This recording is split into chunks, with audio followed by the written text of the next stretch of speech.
مالک کریم کی بارگاہ میں، اپنے پیارے حبیب کی بارگاہ میں حاضری دے لو۔ آج اس لیکچر کے اندر، اس پیغام کے اندر یہ کہوں گا کہ جب بھی مؤذن اللہ اکبر کی صدائیں لگائے، حی علی الصلاۃ، حی علی الفلاح کی صدائیں لگائے، چاہے وہ بیٹا ہے، چاہے وہ بیٹی ہے، چاہے وہ بیوی ہے، چاہے وہ شوہر ہے، چاہے وہ تاجدار ہے، چاہے وہ محلے دار ہے، چاہے وہ کاروباری بندہ ہے، کوئی بھی ہے، اپنے سارے سٹیٹس چھوڑ کر اس اکبر کی طرف، اس کبیر کی طرف، اس سمیع و بصیر کی طرف پلٹو، اس کی طرف سجدہ ریزی کے لیے جاؤ۔ ان آیات طیبات کے اندر یہ کہا گیا اللہ اکبر۔ اس پارے کے اندر جو سورہ انفال کا حصہ 9ویں پارے میں ہے، فرمایا کہ وہ کیسا انداز تھا مشرکین مکہ کا کہ وہ غلاف کعبہ کو پکڑ کے کہتے تھے اذ قالوا اللہم ان کان ھذا ھو الحق من عندک، اگر یہ جو قرآن آپ لے کے آئے ہیں، یہ جو آپ کے پاس ہے، یہ حق ہے، فامطر علینا حجارۃ من السماء، تو آپ کہیں نا اپنے رب کو وہ آسمان سے پتھر برسائے، او ائتنا بعذاب علیم، جو ہمارے لیے کوئی دردناک عذاب لے کر آئے۔ اللہ اکبر۔ اللہ کو اپنے نبی کی نسبت کا کتنا حیا ہے، اللہ کو اپنے نبی سے کتنا پیار ہے۔ فرمایا وما کان اللہ معذبہم وما کان اللہ لیعذبہم وانت فیہم، اے میرے حبیب جب تک آپ ان میں موجود ہیں، جب تک آپ ان میں موجود ہیں، میں انہیں عذاب نہیں دوں گا، نہ آندیاں برسیں گی، نہ پتھر برسیں گے، نہ الٹی ہوائیں چلیں گی، محبوب میں انہیں نہیں، تیرے جلوہ زیبا کی طرف دیکھ رہا ہوں۔ سبحان اللہ۔ گویا جتنا بھی کرم ہو رہا ہے، جتنی بھی مہربانیاں ہو رہی ہیں، یہ ذات مصطفیٰ کے صدقے اللہ کی طرف سے انعام نصیب ہو رہا ہے۔ اور پھر قرآن پاک کے اندر 10ویں پارے میں مال غنیمت جس کا انفال نام ہے، اس کے ساتھ ساتھ خمس کا ذکر کیا گیا۔ وَاعْلَمُوا أَنَّمَا غَنِمْتُم مِّن شَيْءٍ فَأَنَّ لِلَّهِ خُمُسَهُ وَلِلرَّسُولِ وَلِذِي الْقُرْبَى وَالْيَتَامَى وَالْمَسَاكِينِ وَابْنِ السَّبِيلِ۔ آپ نے دیکھا ہوگا زکوٰۃ میں حضور کا ذکر نہیں، زکوٰۃ لینے میں حضور کی آل کا ذکر نہیں ہے، لیکن جب خمس کی باری آئی تو فرمایا انما غنمتم من شیء فان للہ خمسہ وللرسول، اللہ کی ذات کے لیے، اللہ کے رسول کے لیے۔ تو آج کا یہ میسج ہے کہ سادات کرام جو نسل رسول ہیں، جو خون رسول ہیں، اب آپ انہیں صدقات تو نہیں دے سکتے، آپ انہیں زکوٰۃ نہیں دے سکتے۔ یہ خمس جو قرآن نے بتایا ہے اس سورہ پاک کے اندر 10ویں پارے میں آپ پڑھیے، اور سادات کو ہدیتاً، عقیدتاً، محبتاً، تحفتاً انہیں جا کر پیش کریں، یہ ان کا حصہ ہے۔ اللہ تعالی ہمیں اس کی بھی توفیق خاص نصیب فرمائے۔ پھر اس سورہ پاک کے اندر اللہ اکبر، قرآن کریم نے ہماری جو رہنمائی فرمائی وہ کتنا خوبصورت انداز ہے اللہ کے لا ریب کلام کا۔ فرمایا کہ کبھی بھی خیانت نہ کرنا، بڑا میسج ہے، کبھی بھی خیانت نہ کرنا۔ کیوں؟ ان اللہ لا يحب الخائنین، اللہ خیانت کرنے والوں کو پسند نہیں کرتا۔ اب خیانت سے کیا مراد ہے؟ ضروری نہیں ہے کہ آپ کم تولیں تو وہ خیانت ہے، ضروری نہیں ہے کہ آپ کسی کو پیسے دے کے تھوڑے سے رکھ لیں تو وہ خیانت ہے۔ آپ کی آنکھوں کا غلط دیکھنا آنکھوں کی خیانت ہے، کانوں سے غلط سننا کانوں کی خیانت ہے، زبان سے غلط بولنا زبان کی خیانت ہے، اور دل سے غلط سوچنا دل کی خیانت ہے، دماغ کے اندر برے خیالات کا لے کر آنا یہ دماغ کی خیانت ہے۔ گویا جتنے بھی پارٹ آف باڈی ہیں، جتنے بھی اعضائے جسم ہیں، اگر آپ ان سے غلط استعمال اس کا کریں گے، اللہ کے حکم کی خلاف ورزی کریں گے، تو یقیناً یہی خیانت ہے۔ اور اللہ نے کیا فرمایا؟ لا يحب الخائنین، اللہ خیانت کرنے والوں کو پسند نہیں کرتا۔ قربان جاؤں، اللہ تعالیٰ نے اپنے نبی سے فرمایا یا ایھا النبی، اے میرے نبی، یہ جتنی بھی تکالیف آپ کو دیتے رہے، حسبک اللہ، آپ کا رب آپ کو کافی ہے۔ سبحان اللہ۔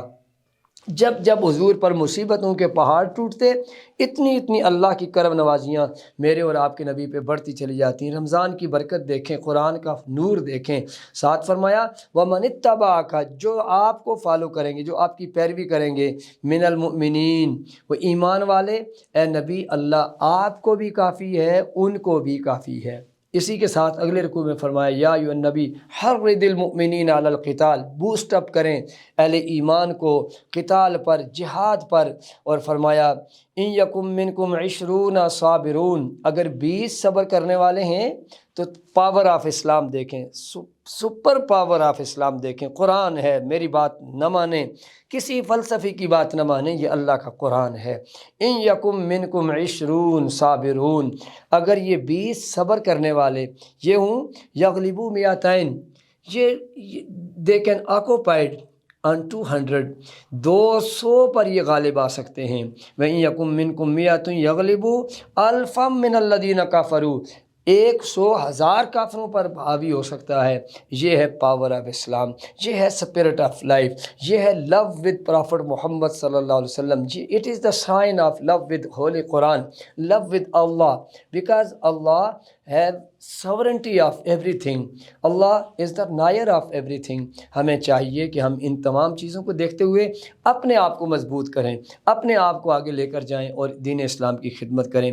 تو ہم سامعین محترم، سورہ انفال کے آخر میں اللہ تعالیٰ نے کچھ ایسی باتیں بیان فرمائی ہیں جو کفار کو ان کے اس پروسیس کو کنڈیم کر رہی ہیں، اور اہل ایمان کو والذین آمنوا من بعد وہاجروا وجاہدوا معکم، اے میرے نبی صلی اللہ علیہ وسلم، جو آپ پر ایمان لائے، ہجرت کی اور جہاد کیا، فاولئک منکم، وہ سبحان اللہ، وہ آپ ہی میں سے ہیں، وہ آپ کے مشن پر ہیں، وَأُولُو الْأَرْحَامِ بَعْضُهُمْ أَوْلَىٰ بِبَعْضٍ فِي كِتَابِ اللَّهِ، اور جنہوں نے کچھ وہ رشتہ دار جو بعض سے بعض پر فضیلت والے ہیں، ان اللہ بکل شیء علیم، اللہ تعالیٰ ہر چیز کا جاننے والا ہے۔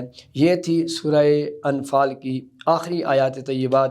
سامعین محترم، اس کے بعد سورہ توبہ، آج کی منزل میں سورہ توبہ کا کچھ حصہ۔ سورہ توبہ اس کے 2 نام ہیں، ایک سورہ توبہ ہے، دوسرا اس کا نام البراءت ہے۔ اب ہم دیکھتے ہیں توبہ اس لحاظ سے ہے کہ اس میں ایک جگہ بعض اہل ایمان کے قصوروں کے معافی کا ذکر ہے، اور برات اس لحاظ سے ہے کہ اس کے آغاز میں مشرکین سے بری الذمہ ہونے کا اعلان ہے۔ اچھا، آپ دیکھتے ہیں بڑی انٹرسٹنگ بات ابھی جو کرنے جا رہا ہوں، کہ آپ دیکھتے ہیں کہ اس کے شروع میں بسم اللہ الرحمن الرحیم نہیں لکھی ہوئی۔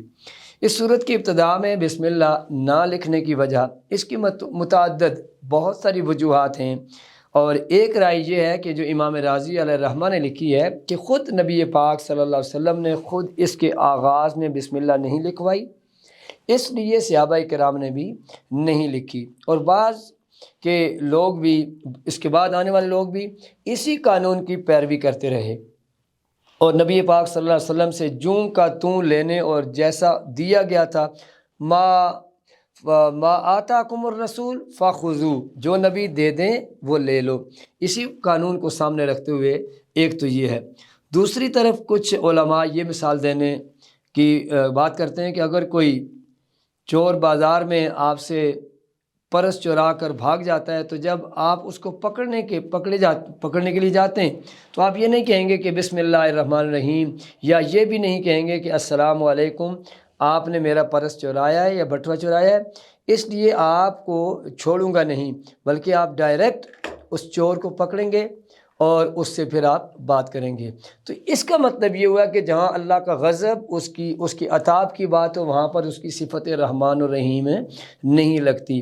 ناظرین کرام، وقت افطار قریب ہے، اور یہ سلسلہ ہمارا جاری و ساری رہے گا۔ آپ سے اتنی گزارش ہے، روزانہ 5:30 بجے خلاصۃ القرآن زر نیوز سے آپ کے لیے ٹیلی کاسٹ کیا جائے گا۔ آپ اسے دیکھتے رہیں، اس کو دوستوں تک پہنچائیں۔ It is the message of Islam, it is the message of Quran, یہی میسج آف پیس ہے۔ دعا کے لیے ہاتھ پھیلا لیجئے۔ اللہ تعالیٰ وقت افطار جہاں آپ کے سامنے دسترخوان پر مالک الملک کی بڑی نعمتیں سجی ہیں، یہ میرا اور آپ کا کمال نہیں ہے، میرا بولنا میرا کمال نہیں، آپ کا سننا آپ کا کمال نہیں ہے، یہ اللہ کی کرم نوازی ہے۔ جب تک چاہے گا ہم پیغام دیتے رہیں گے، سنتے رہیں گے۔ دعا کے لیے ہاتھ پھیلا لیجئے۔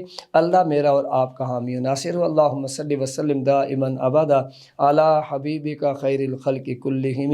اے مالک الملک، ہماری اس حاضری کو، یہ جو ہم نے تیرے نبی کے دین کے لیے اپنی کاوش کی ہے، اسے ہمارے لیے قبول و منظور فرما۔